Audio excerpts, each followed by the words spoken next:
Good morning. 10 के धंधा trades में स्वागत है आपका। वीरूर में रहेंगे अगले आधे घंटे। राजेश सतपुते और अमित सेठ पिछले शो से हमारे साथ बने हुए हैं और निर्मल बैंक से विकास सालुंके और ट्रेड बुल्स के सचिदानंद उत्तेकर भी जुड़ेंगे अपनी फ्रेश ट्रेड्स के साथ।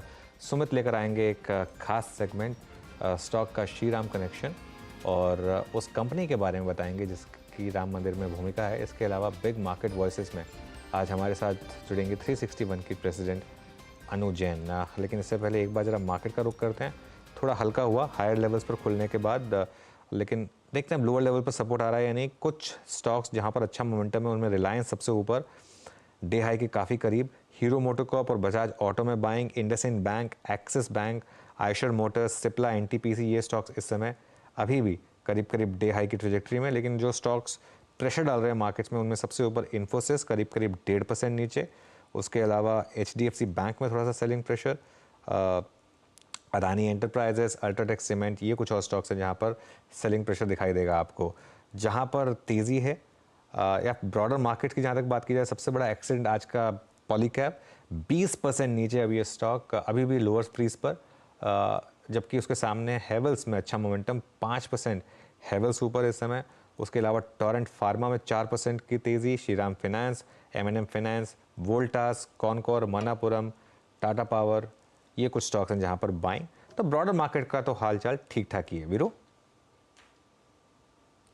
मार्केट का हालचाल ठीक ठाक है, स्टॉक स्पेक्युलेशन काफ़ी स्ट्रॉन्ग है। लेकिन अब बात हम उस चीज़ की करेंगे जो आपके लिए बहुत ज़रूरी है और हमारे लिए भी ज़रूरी है, क्योंकि इस ही सीरीज़ का पहला जो सेगमेंट था एफ.एन.ओ. गुरुकुल बेहद शानदार गुजरा। अनुज, दूसरे की तैयारी इस बार और मज़ा आएगा मेरे ख्याल से, और टॉपिक्स इंक्लूड किए गए। बिल्कुल वीरो, और आपकी खास भूमिका रहती है वो डिज़ाइन करने में, तो आप ही बताइए इस बार क्या एक्स्ट्रा जोड़ रहे हैं हम। लेकिन ये चीज़ मैं कह सकता हूँ हमारे व्यूअर्स को कि बहुत कुछ सीखने को मिलेगा इसमें। पर्सनली मैं खुद काफ़ी कुछ सीखा था पिछले एफ.एन.ओ. गुरुकुल से और इस बार भी लुकिंग फॉरवर्ड टू इट। बिल्कुल बिल्कुल, यकीन मानिए मैं भी बहुत कुछ सीखा है। और एक सेगमेंट जो हेमंत जी वाला था ना, हेमंत जी ठुकरा वाला, वो तो दिल को छू गया था। याद रखिएगा 3-4 सेगमेंट्स होंगे इसमें। 3 मैं इसलिए बोल रहा हूँ पहले क्योंकि 3 जो हैं वो टेक्निकल्स और डेरिवेटिव्स को समर्पित हैं। टेक्निकल्स, स्टॉक पिकिंग, सेक्टर्स का एनालिसिस, उसके बाद हम बात करते हैं डेरिवेटिव्स की, डेरिवेटिव्स को समझना, रोलोवर्स को समझना, और आखिरी जो सेगमेंट है, मतलब second last segment, third segment, उसमें हम चर्चा करेंगे इस बार ट्रेड कैसे करें डेरिवेटिव्स में, इंडाइसेस को, स्टॉक फ्यूचर्स को, ऑप्शंस को कैसे ट्रेड करें। और चौथा जो सेगमेंट इस बार बनाया गया है वो है पोर्टफोलियो, स्पेशली अगर आप एक लॉन्ग टर्म इन्वेस्टर हैं। लेकिन आज एक समय ऐसा है कि आप किसी भी स्टॉक को रख कर भूल नहीं सकते। पॉलीकैब इसका एक बहुत बड़ा संकेत है, सूचक है। तो आपके पोर्टफोलियो की जो संरचना है वो कैसी हो, स्टॉक पिकिंग कैसे करनी है, पोर्टफोलियो कैसे कंस्ट्रक्ट करें, एंट्री एग्जिट रूल क्या होगा, जो खास चौथा सेगमेंट है वो हमने ICICI सिक्योरिटीज़ के अमित गुप्ता जी के साथ डिज़ाइन किया है। इस बार चौथा सेशन अमित गुप्ता जी के साथ PMS पर। अनुज, बिल्कुल, चलिए खैर अब ट्रेड्स लेना शुरू करते हैं और जानते हैं कि इस समय मार्केट्स में क्या ट्रेड बन रही हैं। फ्रेश पर्सपेक्टिव के लिए सचिन भी जुड़े हमारे साथ। सचिन, गुड मॉर्निंग, बताइए इस समय की आपकी टॉप ट्रेड्स। गुड मॉर्निंग अनुज जी, good morning Virendra ji. Clearly जिस तरीके से मार्केट पोजीशन है, मुझे लगा है थोड़ा समय निकालना चाहिए। एक अच्छा कंसोलिडेशन हो सकता है, एक अच्छा एलिवेटेड बेस कल के सत्र में फॉर्म हुआ है। मुझे लग रहा है वापस एक स्विंग अगर मिल जाता है उस बेस के आसपास तो आई थिंक और बढ़िया मौका हो सकता है मार्केट की इस नेक्स्ट लेग में पार्टिसिपेट करने के लिए। तो दोनों स्टॉक्स मेरे लॉन्ग साइड पे है। पहला स्टॉक है बालकृष्ण इंडस्ट्रीज, रिकमेंडेशन हमने हमारे क्लाइंट्स को भी अभी अभी दी है। ओवरऑल स्ट्रक्चर देखें तो सितंबर 2021 अक्टूबर के ये स्विंग हाइस को फिलहाल चैलेंज कर रहा है। एंड जिस तरीके से एक काफी अच्छी वर्टिकल रैली यहाँ पर अनलॉक हुई है अपने डेली वीकली चार्ट्स पे, तो मुझे लग रहा है काफी शानदार ब्रेकआउट ऑलरेडी यहाँ पर वेल एस्टैब्लिश्ड है। डेली ADX पे ऑलरेडी 25 के ऊपर की एक चाल बन रही है, तो मुझे लग रहा है मिनिमम 2780 से लेके 2840 के आसपास के स्विंग्स बालकृष्ण इंडस्ट्रीज में देखे जा सकते हैं अगले कुछ दिनों में। तो स्टॉप लॉस आप 2660 पे लगाए एंड फ्रेश मोमेंटम अभी भी पार्टिसिपेट किया जा सकता है 2780 एंड 2840, ये दो टारगेट्स के लिए। जो सेकंड स्टॉक है हमारे रेडार पे वो है कॉनकोर। काफी दिनों से हम इस पे एक लॉन्ग बायस के साथ ही ट्रेड कर रहे हैं एंड जिस तरीके से पिछले 3 दिनों का डेटा था, एक अच्छा वेल एस्टैब्लिश सपोर्ट यहाँ पर बन चुका है, एक बुलिश हैमर फॉर्मेशन का कल कंफर्मेशन आया है एंड वहां से वापस रैली रिज्यूम हो रही है। सो स्ट्रक्चरली देखें तो 980 तक की अभी फिलहाल जगह नजर आ रही है एंड ट्रेडिंग के लिहाज से 960 के टारगेट के लिए मैं यहाँ पर लॉन्ग पोजीशंस अभी रेकमेंड कर रहा हूँ। स्टॉप लॉस आपको 904 पे लगाना है एंड खरीदारी करनी है कॉनकॉर के फ्यूचर्स में भी। ओके तो यहाँ पे कॉनकॉर फ्यूचर्स, अच्छा आज आपने कॉनकॉर को ग्रिप किया, स्ट्रॉन्ग मोमेंटम देता हुआ डे हाई की ट्रेजेक्टरी में कॉनकॉर आके ट्रेड कर रहा है। राजेश सतपुते जी, आपके दो ट्रेड्स। वीरेंद्र देखिए, एक बाय और एक सेल के साथ जाएंगे। तो जो फार्मा सेक्टर है मुझे लगता है वहां पे थोड़ी मोमेंटम मुझे अच्छी लग रही है और वो है ग्लेनमार्क। अगर आप इसका स्ट्रक्चर देखें तो बेहद स्ट्रॉन्ग स्ट्रक्चर है। 10-20 डे का सपोर्ट लेके फिर से अपने स्ट्रेंथ को रिगेन कर रहे हैं। तो एज ए ट्रेडर यहाँ पे स्टॉप लॉस जो मेंटेन करना है वो रहेगा 882 का, और जो टारगेट रहेगा वो रहेगा करीबन 910 से लेकर 915। तो ग्लेनमार्क इज अ बाय। मुझे लगता है आईटी में यहाँ पे थोड़ा प्रेशर बनेगा, और जहां पे ट्रेंड या आप कह सकते हैं कि टेक्निकल पैटर्न वीक है वो है एम्फोसिस। हालांकि एक पुल बैक मिल रहा है, ये पुल बैक रेजिस्टेंस पे है। तो 2600-2610 ये इसका एक रेजिस्टेंस जोन है, सप्लाई पॉइंट है। अगर वो निगेट हो जाएगा तो फिर प्रोबेबली यहाँ पे रैली थोड़ी चलेगी, लेकिन मुझे लगता है this is just a technical pull back. तो it's a sell below 2600, stop loss होगा 2650 का, और इसका जो टारगेट है वो रहेगा करीबन 2500 का। यहाँ पे इस वक्त 2500 तक का टारगेट आपको, ये 2500 का स्टॉप लॉस एम्फेसिस पे, और नहीं ये सेल है, माफ कीजिएगा, टारगेट है 2500 का, और 2650 का यहाँ पे स्टॉप लॉस रहेगा। थोड़ा आईटी में हायर लेवल से थोड़ा सा पेन बढ़ता हुआ यहाँ पर। अच्छा, अब कॉल्स बची हैं अमित सेठ जी की, मेरे ख्याल, डायरेक्टर साहब अमित जी कॉल बची है अभी। हाँ अमित जी, आपके दो ट्रेड्स अमित जी इस वक्त के। जी वीरेंद्र जी, रियलिटी सेक्टर काफी स्ट्रांग है। कल थोड़ा सा एक ऑफ डे था, ऑफ डे मतलब हल्की फुल्की साइड बेस था, बट आज हम वापस स्ट्रेंथ देख रहे हैं। ओबराय रियलिटी में स्ट्रक्चर पॉजिटिव है, स्टॉक में काफी स्ट्रेंथ है। ओबराय रियलिटी 1551 का प्राइस है, इसे बाय करें with the stop of 1533 and probable targets of 1580 and 1600। दूसरा स्टॉक जो मैं थोड़ा सा प्रीएम्प्ट करना चाहूंगा, दिन में अगर कंफर्मेशन आ जाए तो और बेटर है। आईटीसी एक अपने स्ट्रॉन्ग डिमांड जोन पे है, 460 465 के लेवल पे ब्रेकआउट हुआ था। 20 डेमा का यहाँ पे आईटीसी में सपोर्ट है, रिस्क रिवॉर्ड फेवरेबल है। कल थोड़ी सी हमें एक कैंडल मिली थी जिसमें लोअर शैडो थी। डेफिनेटली 10 डेमा के थोड़ा सा नीचे है, 465 466 ड्यूरिंग द डे अगर क्रॉस करता है तो और स्ट्रेंथ बनेगा। बट मुझे ऐसा लगता है कि यहाँ पे प्रीएम्प्ट किया जा सकता है। 460 का स्टॉप लॉस रहेगा और 475 के टारगेट्स रहेंगे। ओके, चलिए, तो ये हो गई अमित जी की पिक। विकास सालुंके भी जुड़ गए हमारे साथ। विकास जी, गुड मॉर्निंग, आपके pics. Good morning Anil ji. देखो, ओवरऑल मार्केट का सेटअप थोड़ा सा यहाँ पे कंसिडर कर सकता है, ऊपर में रेजिस्टेंस फेस होते देखने मिल सकता है। पहला मेरा बाय कॉल रहेगा मदरसन सुमी। यहाँ पे मुझे अभी भी लगता है कि यहाँ पे 122 124 के टारगेट के लिए ये काउंटर अभी भी एक अच्छा खासा इंटैक्ट दिखा रहा है। टेक्निकली यहाँ पे वीकली चार्ट, डेली चार्ट दोनों में भी एक अच्छा पोटेंशियल यहाँ पे देखने मिल रहा है। नीचे में 106 का स्टॉप लॉस लगा के यहाँ पे मदरसन सुमी को बाय करना है।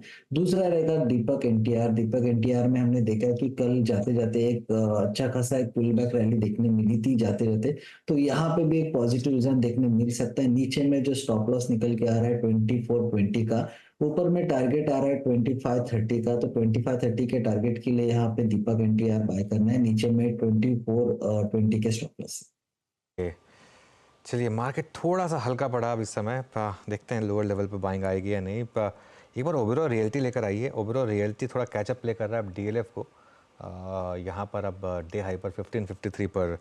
सचिन, कोई व्यू आपका? ओके, अमित जी ने इस पर कॉल दिया। सचिन, एक काम करते हैं, एक दो और स्टॉक्स डिस्कस करते हैं। ऑटो स्टॉक्स में कोई पिक आपकी जो इस समय आपको अच्छी लग रही हो? अनुज जी, यहाँ पर कन्विक्शन अभी भी काफी हाई है हीरो मोटोकॉर्प पे। इनफैक्ट पिछले हफ्ते से हम लगातार इस पे एक लॉन्ग बायस ही रेकमेंड करते आए हैं। एंड अभी भी जिस तरीके से क्लस्टर ऑफ डेटा है, मुझे लग रहा है 4360 तक की जगह काफी अच्छी तरह वेल डिफाइंड है। तो अभी भी यहाँ पर मोमेंटम चेस करने की ही सलाह होगी। इनफैक्ट 4195 के आसपास का जो एक ब्रेकआउट लेवल था वो इसने काफी कॉन्फिडेंटली ब्रेक किया है। तो आई थिंक जब तक इसके नीचे की क्लोजिंग एस्टैब्लिश नहीं होती, आई थिंक तब तक मोमेंटम शानदार ही रहना चाहिए। तो अभी भी मुझे लग रहा है conviction wise, clarity wise, hero MotoCorp का सेटअप काफी शानदार लग रहा है। तो 4360 के टारगेट्स के लिए अभी भी यहाँ पर लॉन्ग चेस करने की सलाह।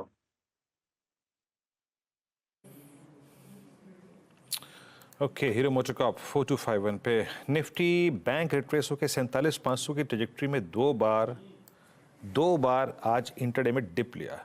अच्छा, कल एक बड़ी चीज़ इंटरेस्टिंग थी, कल हमारा क्लोज मिला था 47,350 पे, but still in the money put जो थी 47,500 की, वो एक अच्छा खासा आउटस्टैंडिंग वाई लेके गई थी। कल वो चीज़ थोड़ा सा सरप्राइजिंग नजर आई मुझे।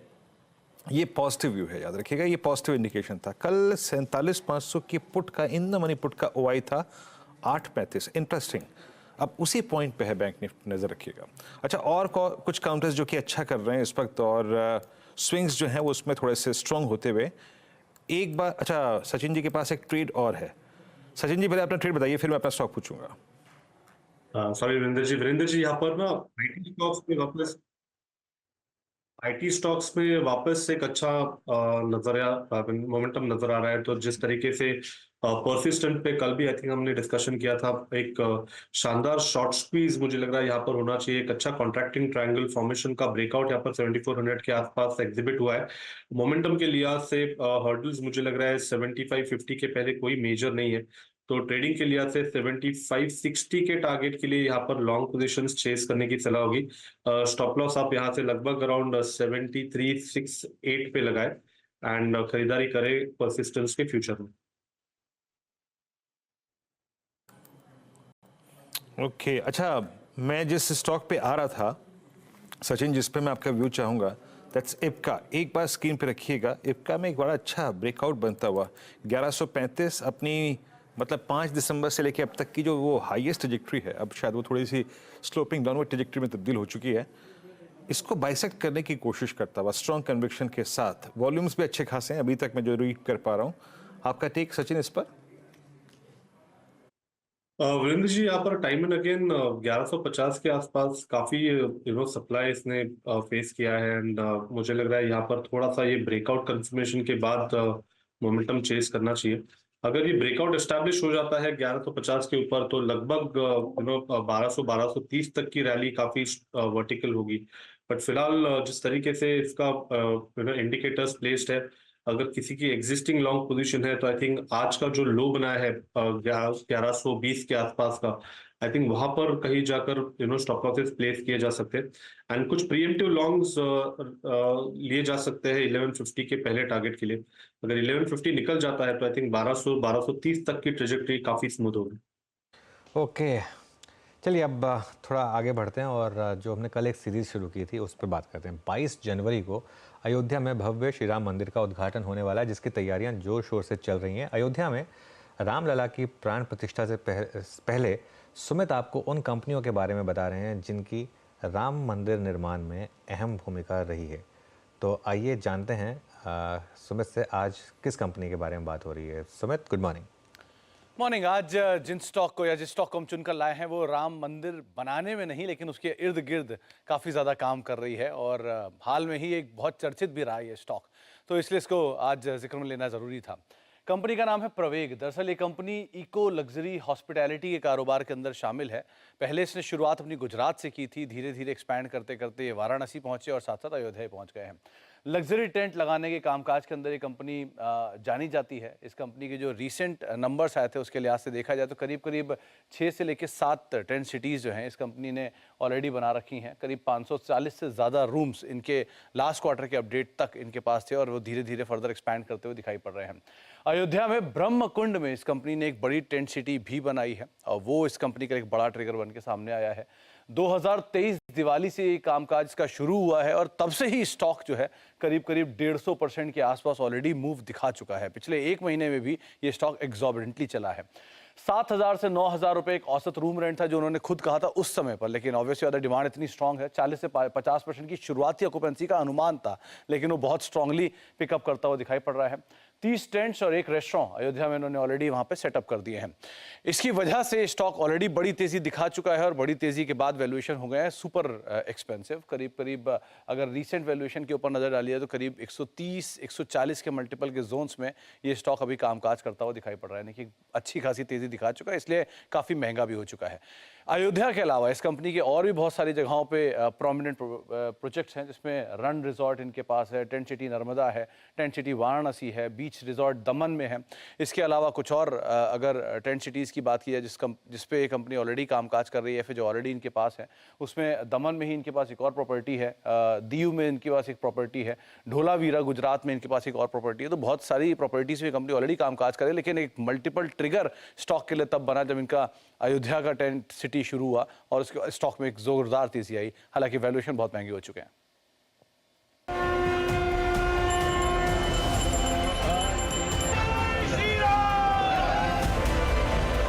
अपने मंदिर में आ रहे हैं श्री राम। 22 जनवरी को पूरा देश करेगा प्रणाम। अयोध्या में प्राण प्रतिष्ठा की भव्य तैयारी। देश में एक बार फिर मनेगी दिवाली। अयोध्या से श्री राम मंदिर पर भव्य कवरेज। CNBC आवास पर देखिए राम उत्सव 22 जनवरी तक प्रतिदिन। ओके बिल्कुल। तो रोज़ हम एक स्टॉक की बात करेंगे और ये प्रवेग जो है ना, इस पर थोड़ा सा एक चीज़ का समझ लीजिए। इसका पहले नाम स्वॉर्ड एंड शील्ड फार्मा था और उसके बाद ये स्टॉक एक मर्जर हुआ और प्रवेग नाम हो गया इसका, और ये बहुत महंगा हो गया। ये मतलब 2 करोड़ की प्रॉफिट वाली कंपनी, 2000 करोड़ का मार्केट कैप है इसमें यहाँ पर, और काफ़ी चला है। तो इस चीज़ को प्लीज़ देख लीजिएगा, समझ लीजिएगा। चलिए एक काम करते हैं, एक कॉल और ले लेते हैं सचिन से, उसके बाद अनुज जैन के पास जाएंगे। Sachin, TVS motor. जी अनुज जी, इनफैक्ट डेटा काफी इंटरेस्टिंग है। एक अच्छी height of higher bottom sequence यहाँ पर वेल एस्टैब्लिश है, बट पिछले कुछ साल कॉन्ट्रैक्शन का डेटा नजर आया था। एक एलिवेटेड बेस नजर आ रहा है 2000 के आसपास, एंड वहां से एक फ्रेश मोमेंटम बना है। तो मुझे लग रहा है यहाँ पर एक अच्छा क्लस्टर ब्रेकआउट होगा। एंड 2130 के पहले मुझे लग रहा है कोई मेजर हर्डल तो स्टॉक में है नहीं। हाल फिलहाल में इसने जो 2070 के आसपास का एक स्विंग बनाया था, आई थिंक वो स्विंग भी पार हो जाना चाहिए। तो यहाँ पर टीवीएस मोटर्स का डेटा इंटरेस्टिंग है एंड मुझे लग रहा है यहाँ पर भी लॉन्ग पोजीशंस चेस किए जा सकते हैं। आज का जो इंट्राडे लो बनाया है 2030 का, मुझे लग रहा है वो पर्टिकुलर लो वायलेट नहीं होना चाहिए through out the day, and इसीलिए स्टॉप लॉसेस प्लेस किए जा सकते हैं। सो टारगेट होगा 2130 का। खरीदारी करनी है टीवीएस मोटर्स के फ्यूचर में 2030 के स्टॉप लॉस के साथ। ओके चलिए, ये होगी बात टीवीएस मोटर। थोड़ी लॉन्ग टर्म टेक्निकल्स के लिए बात करते हैं। बिग मार्केट वॉचेस में हमारे साथ 361 की प्रेसिडेंट अनु जैन जुड़ी हैं। अनु, गुड मॉर्निंग। आपने एक बहुत शानदार नोट सुबह सुबह शेयर किया था, मैं पढ़ रहा था उसको, और उसमें सबसे पहले हम बात करते हैं निफ्टी की। आपको लग रहा है कि वीकली टाइम फ्रेम में हम ओवरबॉट हैं, और अगर ऐसा है तो कहाँ तक करेक्शन हो सकती है?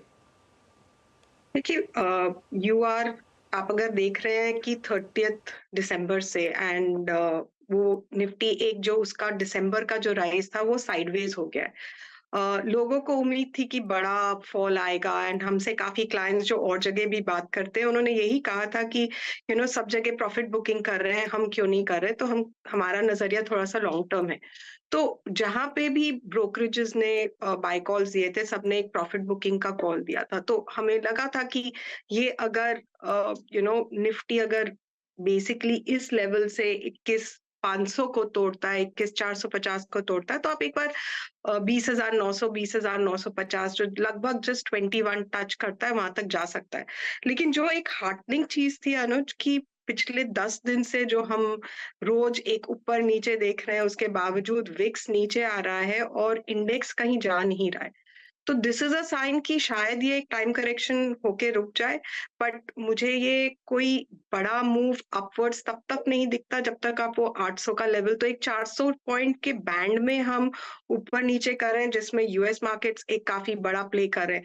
इसलिए हमने यूएस मार्केट्स को भी स्टडी किया, तो यूएस मार्केट्स में हमें लग रहा था कि शायद 4250, 4300 तक करेक्ट करे, बट वहां भी मार्च तक हमको पहले लग रहा था कि शायद 5000 तक स्केल करे, बट वो हमने अब डाउनग्रेड करके 47, 48 47 तक लग रहा है।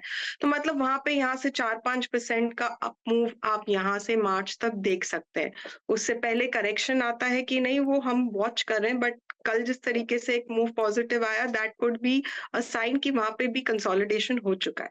तो अगर हम उसको एक्स्ट्रापोलेट अपने इससे करें तो हमें लगभग एक 4 से 5% वो टेक अस टू अबाउट 23,000 के आसपास तक ले जा सकता है, 22,600 से 23,000। बट हो सकता है कि जब तक ये रिजल्ट सीजन के बड़े रिजल्ट्स ना निकले आप इसी रेंज में अटके रहें, क्योंकि जहां तक कि आईटी का है और हम सब सुन रहे हैं कि results will be nothing great, जहां तक कि आपके बैंकिंग का है वहां पे भी हमने देखा है कि इवन द लार्जर होल्डिंग्स में सब जगह एक पुट पोजीशन एक हेजिंग हो रही है, क्योंकि सबको बैंकिंग रिजल्ट्स पे भी डाउट है। और अगर हम देखें तो there are 3 banks which will probably have stable margins, 2 bank हैं जो शायद मार्जिन इंप्रूवमेंट दिखाए, बाकी के शायद मार्जिन्स में भी क्रंच दिखाए। तो फंडामेंटली भी वो व्यू एक टेक्निकल व्यू से ब्लेंड हो रहा है। तो जिस जगह अभी बैंक निफ्टी है जो आपका लगभग 21 जो बेसिकली जो आपका बैंक निफ्टी लगभग 47,500 के आसपास चल रहा है, ये बहुत क्रूशियल है। अगर ये यहाँ पे 15 दिन निकाल देता है तो आई थिंक आप इंडेक्स टूटेगा नहीं। इंडेक्स का टूटने का मेन कारण होगा अगर ये 47,500 जो आज हिट कर रहा है ये छोड़ दे, तो आप फिर 4-5% एक 46,300 इवन 45,800 आप उस लेवल को टेस्ट कर सकते हैं। करेगा कि नहीं वो नहीं पता, बट डेफिनेटली कॉशियस मोड है कि यहाँ पे कोई भी चीज देख के लेने का टाइम है। अगर 1-2 रिजल्ट्स, चाहे आपका वो HDFC बैंक हो, ICICI हो, पहले रिजल्ट्स आ जाएं, फिर वो ट्रेंड ज्यादा क्लियर होगा। Okay The only index which is really giving support is your energy index. तो आपको याद होगा नवंबर में हमने OMCs पे लिया था, उससे पहले हम NTPC पे पॉजिटिव थे। अब वो ब्रेकआउट हमने रिलायंस में पिछले 3-4 बार में देखा था कि वो ब्रेकआउट करने की कोशिश कर रहा था और कर नहीं पा रहा था। तो वो उसने जो कल जो मूव दिया है वो एक एक्चुअली लॉन्ग टर्म, एंड मैं कोई शॉर्ट टर्म की बात नहीं कर रही हूँ, मीडियम टर्म की बात कर रही हूँ, वो लगभग 2950-3000 के लिए ब्रेकआउट है, which is a big breakout for Reliance. And अगर रिलायंस वो टाइप का ब्रेक देगा 7-8% उसका जो इंडेक्स पे वेटेज है, तो that goes in sync with जो हम कह रहे हैं कि मार्च में आप 23,000 का इंडेक्स दे सकते हो। और वो सिर्फ रिलायंस एंड OMCs में इस समय हमें वो स्ट्रेंथ दिख रही है, तो वो शायद कंटिन्यू करे and that would give stability. तो अब ये एक जिसको कहते हैं ना खींच पकड़ हो रहा है कि एक सेक्टर आगे ले रहा है, एक सेक्टर थोड़ा सा कंसोलिडेट करके पीछे हो रहा है, तो निफ्टी शायद कुछ ना करे बट इंडिविजुअल सेक्टर्स आपको करेक्शन दे सकते। ओके आपके नोट में एक चीज़ मुझे क्लियर नज़र आ रही है, फार्मा पर आप काफ़ी पॉजिटिव हैं। यहाँ पर आप इंडेक्स पर व्यू दीजिए और कोई जो स्टॉक पिक्स हैं आपकी यहाँ पर वो क्या होंगी? तो इंडेक्स पे भी हम पॉजिटिव है। हमें लग रहा है कि ये इंडेक्स मीडियम टर्म में आपको वापस 20,500 का लेवल दिखा सकता है। और जो हमने इनफैक्ट हमारा स्ट्रैटेजी नोट आया था उसमें हमारा टॉप पिक मैनकाइंड फार्मा था। फंडामेंटली भी हमें वहां पे मार्जिन्स जो हैं जो 25% के थे, हमें लग रहा है कि वो धीरे धीरे करके 30% की तरफ चलेंगे। और जहां तक की स्टॉक था मैंने देखा आज काफी चल चुका है, हमने ये नोट कल रात को बनाई थी, तो वो नोट के अनुसार हमें लग रहा है कि टेक्निकली जो है आप जो देख रहे हैं इसमें 2150 का जो क्लोज था ये आपको 2300-2400 के आसपास चलेगा। उसमें से आज काफी बड़ा मूव आ चुका है, बट हमें लगता है कि मीडियम टर्म शॉर्ट टर्म में 2400 का इंडेक्स पहले आएगा। तो फंडामेंटली हमें सबसे स्ट्रॉन्ग कन्विक्शन मैनकाइंड पे है। दूसरा स्टॉक जो एक टेक्निकल ब्रेकआउट दे रहा है सिप्ला, जो बेसिकली हमने देखा है कि यहाँ पे भी आप एक्शन देख सकते हैं 14 से 1450 तक का, but I am not talking about 3 days 4 days, I am talking at least a minimum 15 days to a month। तो ये मूव आपको पूरे सेक्टर में दिखेगा, उसमें ये दो हमको चार्टिकली सबसे बेस्ट लग रहे हैं। ओके अनुजी नमस्कार, वीरेंद्र बोल रहा हूँ दिल्ली स्टूडियो से। मैम मेरी तरफ से आपको नववर्ष की बहुत बहुत शुभकामनाएं। एक स्पेस जिसमें सबसे ज़्यादा पैसा बना भी और आई थिंक थोड़ा सा लोग अचंभित भी थे कि यहाँ पर पैसा बनता भी है कैसा, वो थी पब्लिक सेक्टर एंटरप्राइजेस। चाहे अब इसमें आप OMCs को भी इंक्लूड कीजिए मैम, इस बार गजब पैसा बना यहाँ पर। इस पैसे को क्या आप कैश में कन्वर्ट करना चाहिए, आपका मत क्या है इस पर? तो हम लोग PSCs पे काफी पॉजिटिव रहे हैं पिछले 6 महीने से। एंड आपने एक बार हमने बात भी की थी कि हम इसमें इंडिविजुअल स्टॉक्स में रिस्क ज्यादा होता है, इसलिए हमने PSU बैंक ETF पहले दिलाया था, फिर हमने उसको बिकवा के फिर PSE का इंडेक्स दिलवा दिया था। नाउ ये जो है ये ओवरबॉट दिख रहा है इस समय, एंड हमें लग रहा है कि लगभग 8,000 के आसपास ये कभी भी करेक्शन दे सकता है। कारण क्या होगा पता नहीं, बट इस समय इसके जो RSIs हैं और जिस तरीके का चार्ट पैटर्न बन रहा है वो आपको that's why I am saying कि शायद OMCs पॉजिटिव हों बट कहीं और पे आपको करेक्शन मिल जाए। तो मेरे ख्याल से इसमें थोड़ा प्रॉफिट बुकिंग, अगर आप 100 रुपए लेके बैठे हैं तो 30 रुपए का प्रॉफिट डेफिनेटली बुक करना चाहिए। आपको साइड में बैठना चाहिए, जब आपको करेक्शन मिले तब उसमें निकल you can make a re entry back into it. But हाँ, हमने इन्वेस्टमेंट के लिए लिया तो ऐसा नहीं है कि हमने पूरा बेच दिया, बट थोड़ा प्रॉफिट बुकिंग हमने किया यहाँ। ओके अच्छा मैम, एक स्पेस जिसके आज चलने की जो वाइब्रेशंस है वो आप भी फील कर रही होंगे, हम कर रहे हैं फील, जो नहीं चला, आई मीन CY22 के मिड से लेकर even I think last year के अक्टूबर नवंबर तक जो स्पेस नहीं चला था वो था कंज्यूमर ड्यूरेबल स्पेस में 2 स्टॉक्स, हेवल्स साइडवेज और वोल्टास सब्सटेंशियल डिप था, वहाँ से नहीं पिक कर पा रहा था, लेकिन अब वो मोमेंटम विजिबल है। क्या ये समय इन दोनों स्टॉक्स को देखने का है क्या? आई थिंक उसमें अभी थोड़ा और टाइम है। तो आप चाहे पूरा बास्केट जहाँ पे कंजम्पशन है, चाहे वो डिस्क्रिशनरी है, चाहे वो स्टेपल्स हैं, वो एक बार करके थोड़ा सा पुल बैक देते हैं and then they come back to the whole point. तो while we are neutral on it, we are not negative, but हम इस दाम पे अभी वेट करेंगे। ये 9,000 के आसपास का 9,500 का जो इंडेक्स है या BSE कंज्यूमर का जो आपका इंडेक्स दिखा रहा है 51,000 का, मुझे लग रहा है कि यहाँ पे ये स्टेबल रहेगा। But this is the time where I would still wait कि आपका PSUs करेक्शन का मोड दे तो वो ले। उसमें चाहे वो आपके डिफेंस स्टॉक्स हो, चाहे या पब्लिक सेक्टर एंटरप्राइजेस हो, तो इट इज आपके पास वही 100 रुपए हैं। अब वो 100 रुपए आप वो चीज में डालेंगे जहां आपको लग रहा है कि शायद साल में आपको 20 रुपए दे, या वो 100 रुपए में डालेंगे कि ये चला नहीं है लेकिन ये शायद 7-8 रुपए दे। तो वही स्टोरी आपकी पूरी FMCG सेक्टर की है या IT सेक्टर की है कि चले नहीं, बट जहां तक की ग्रोथ है वो नजर नहीं आ रही अभी तक। एंड जब मेरे पास चॉइस है कि जहां पे ग्रोथ आ रही है तो पैसा वहीं जाएगा, एंड आई थिंक वो मोर और less 95% of the public will do that. So not a negative on it, but nothing which is enticing me to go there right. Okay आपने IT की भी ब्रीफली बात की, एक बार इस पर डिटेल्ड व्यू हो जाए अनु, क्योंकि आज और कल में सबसे ज़्यादा इसी पर चर्चा होनी है। इन्फोसिस TCS के नंबर्स आज आने हैं, विप्रो HCL टेक के कल आने हैं। इन स्टॉक्स ने एक जो पैटर्न दिखाया है कि खराब न्यूज़ पर भी ये स्टॉक टूटे नहीं, और कई स्टॉक्स तो एक्चुअली काफ़ी चले भी मिड कैप स्पेस में। यहाँ क्या व्यू बन रहा है और यहाँ पर टॉप पिक्स क्या होंगी? सो फंडामेंटली हम लार्ज कैप IT में सिर्फ इन्फोसिस के ऊपर पॉजिटिव हैं। मिड कैप्स में हम पॉजिटिव हैं ना, हम हमेशा से मैंने परसिस्टेंट और वो 3-4 स्टॉक्स के ऊपर व्यू पॉजिटिव रखा है।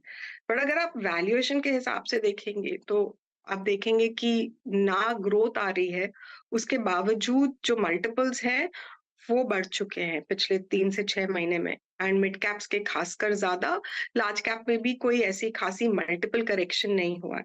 तो यहाँ पे आई वुड से कि अगर ये इंडेक्स 15% के आसपास, I mean in Nifty IT is about 15% of the Nifty weightage, I would prefer to be underweight, because कुछ परफॉर्मेंस आने दीजिए। वैल्यूएशन की वजह से अगर सेक्टर अप सेक्टर डाउन हम जिस तरीके से व्यू रखते हैं, तो इसको मैं किसी भी हालत में न्यूट्रल भी नहीं रख सकती हूँ। मैं शायद परसिस्टेंट के या कोफोर्ज के साथ जो हमारे पोर्टफोलियोज में 4-4, 5-5 साल से हैं, I continue to hold them, और maybe some bit of Infosys, but यहाँ पे बाइंग का कोई बेसिस नहीं बन रहा है। प्रॉबेबली अगर शायद परसिस्टेंट या भी थोड़ा सा ऊपर जाए, हमने देखा है कि इसमें भी उसमें बाइंग आ रही है, तो शायद वहां पे हम प्रॉफिट बुकिंग करेंगे। लेने की बात अभी हम नहीं सोच रहे हैं इस सेक्टर में। बता दें कि मनी कंट्रोल पर दिए गए विचार एक्सपर्ट्स के अपने निजी विचार होते हैं। वेबसाइट या मैनेजमेंट इसके लिए उत्तरदायी नहीं है। यूजर्स को मनी कंट्रोल की सलाह है कि कोई भी निवेश निर्णय लेने से पहले सर्टिफाइड एक्सपर्ट की सलाह लें।